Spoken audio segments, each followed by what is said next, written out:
In the dim shadows cast by the towering rocks upon the tableland, I followed the course of the dried-up stream, which, after a distance of nearly a mile, took a turn and led round towards the mountain wall on my left.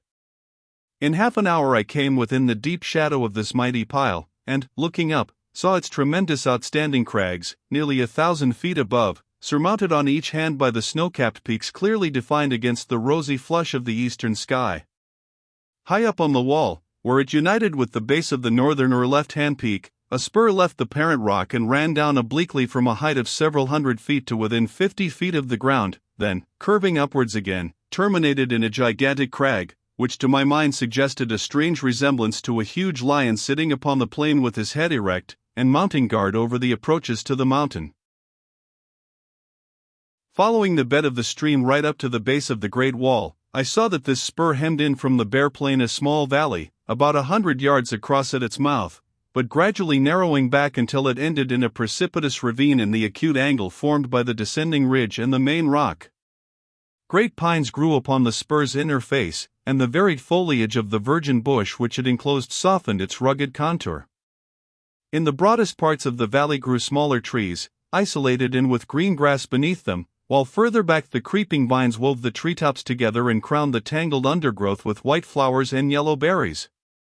One or two tall palm ferns nodded their heads over the lower growth, and some little distance up the valley towered a gigantic rimu, holding its massive foliage against the deep gloom of the ravine beyond.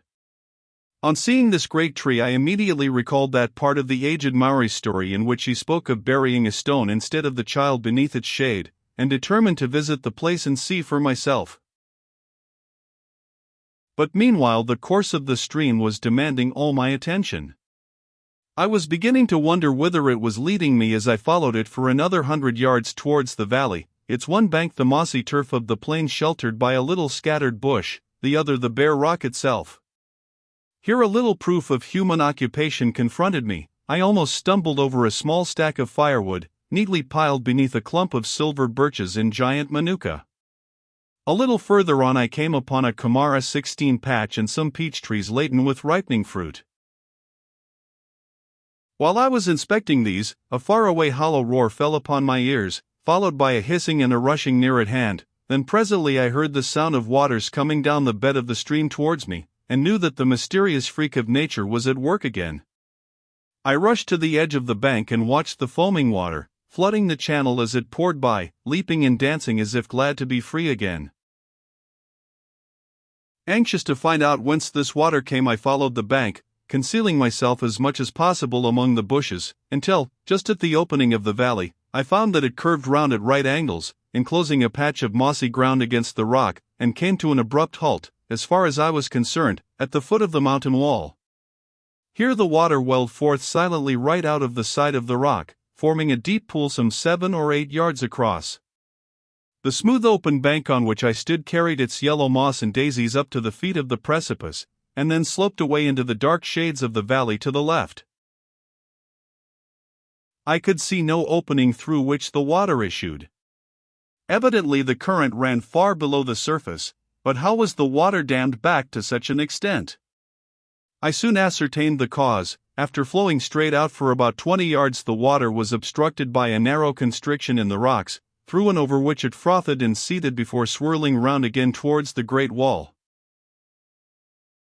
I strained my eyes down into the dark green pool, trying to catch sight of the hidden opening, but the stream of bubbles which rose to the surface obscured the depths. I regretted that I had not been 5 minutes sooner, but my only plan now was to wait until the stream stopped flowing again, and then I should see what I should see, perchance the way of the fish. Not knowing the habits of this extraordinary stream, I had no idea how often it dried up. It might be weeks before the strange phenomenon happened again, and yet on the other hand it might occur a second time that very day. I was willing to take the chance of this, and, as it was evident from the wood heaps and the Kamara patch that the place was inhabited by someone, I resolved to conceal myself among the thick bushes across the pool on the strip of land which the river enclosed against the wall of rock. Accordingly, I jumped across at a narrow part at the end of the deep pool and crept beneath a large spreading arm of a dwarf tree fern. The tip of this leafy arm drooped till it touched the water, so that, as I lay at full length beneath it on the edge of the pool, I was fairly concealed from view, although through my green screen I could see the opposite bank and the edge of the bush at the opening of the valley. Here I made up my mind to wait and watch all day, for if there was anyone about I was certain either to see or hear them. I conjectured many things as I lay, looking now at the bubbles that came up from the depths of the pool, and now at the blue sky, brightening with the morning sun.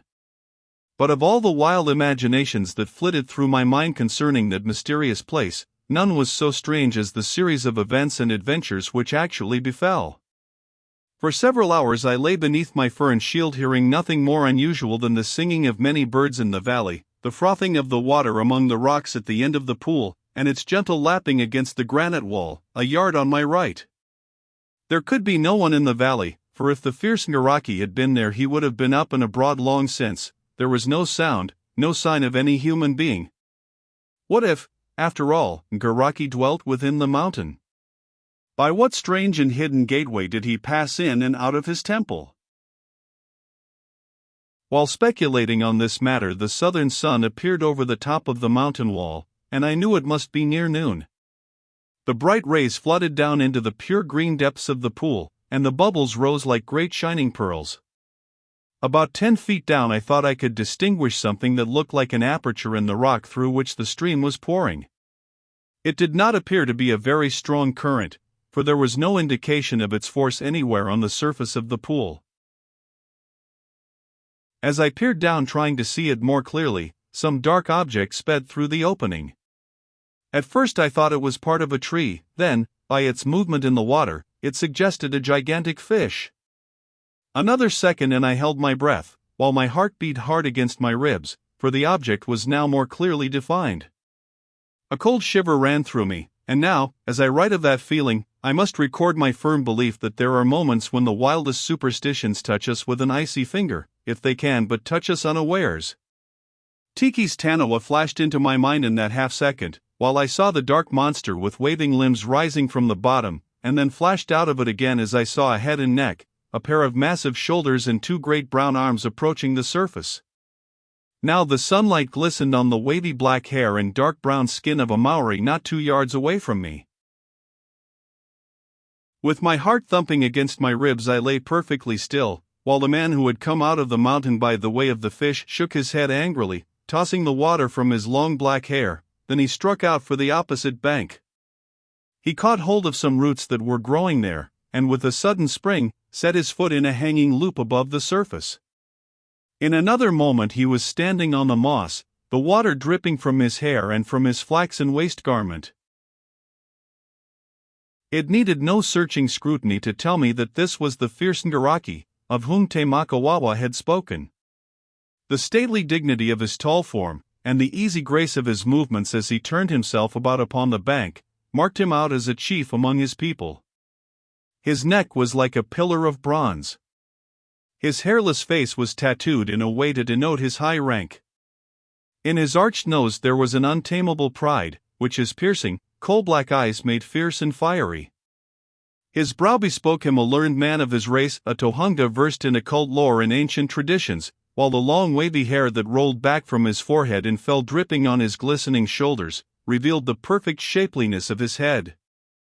From my concealment I marked him down a magnificent savage, a terrible fellow, and yet, for all the wrath that slumbered in his eyes, I fancied I detected something gentle in the lines of his sensitive mouth, something which imparted to his whole rugged, tattooed face a pervading expression of melancholy sadness. He looked up at the sun, then a forcible, nasal guttural, which seemed to be spoken by his whole body at once, fell from him. Anga. The ferocity of that single word was like the sudden snarl of an angry tiger. It seemed almost enough to knock a man down. With a quick pace he turned and strode towards the valley, where he disappeared in the gloom of the trees. When he was gone I had time to consider the situation. This opening, then, was the way of the fish, the way a brave man might take to enter the ancient temple, but not so fast. A good swimmer might come out that way with the current, but could he go in against it? The coming out was evidently not an easy task, for while he had been standing on the bank, the Maori's broad chest had heaved considerably with the exertion of it. What, then, must the going in against the current be like? Of course, it was possible that Ngaraki, knowing the habits of the stream, would wait for the water to cease flowing, and then simply walk in dry-shod through the hole in the mountainside. In this case I determined to follow him, for I knew there must be a cavern of some sort within. What I should do when I got there I did not know. The thought of the vile tohungas of the pit came to me and filled the supposed cavern inside with vague, shadowy horrors. But I shook them off and held to my resolve. Presently I saw the chief emerge from the shade of the trees in the valley, carrying a heavy axe over his shoulder and some other rude agricultural implements in his hand. I guessed that he was going to till his kamara patch and cut firewood.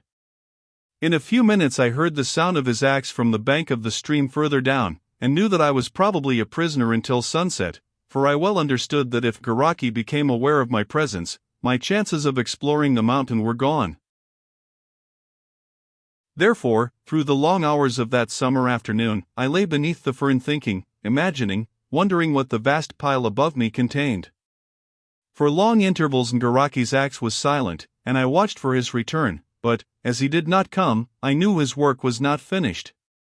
At length, when the sun was within half an hour's journey of the hills, I caught sight of him returning into the valley, evidently to put his tools away. Arranging a few stray ferns as an extra precaution against his catching sight of me, I watched eagerly to see whether he would return to the bank. In a few minutes his tall form emerged from among the trees. He approached the pool and stood for a while looking down into the water meditatively. Then he raised his eyes and swept them slowly around the pool. Now they rested on the fern beneath which I was concealed, and I half closed my own eyes lest they should attract his notice through the screen. Anga! For a moment I fancied he had seen me, but the next I knew that he had not, for he began striding up and down the bank without looking again in my direction. He was beginning a chant, for some purpose which as yet I could not ascertain. As he strode down the bank for half a dozen paces he hung his head in thought, then, turning, he quickened his steps and muttered a few low words which I could not catch. Again and again he repeated this movement, and each time his retreating form became more suggestive of repose and his onrushing aspect more wild and fierce. He was working himself up for something. What it was I soon guessed, for the words of his chant began to be intelligible to me in places. Thrust aside the running waters, with one arm beat them aside, pierce the heart of the dark. Like a spear thrown in battle cleave the rushing torrent.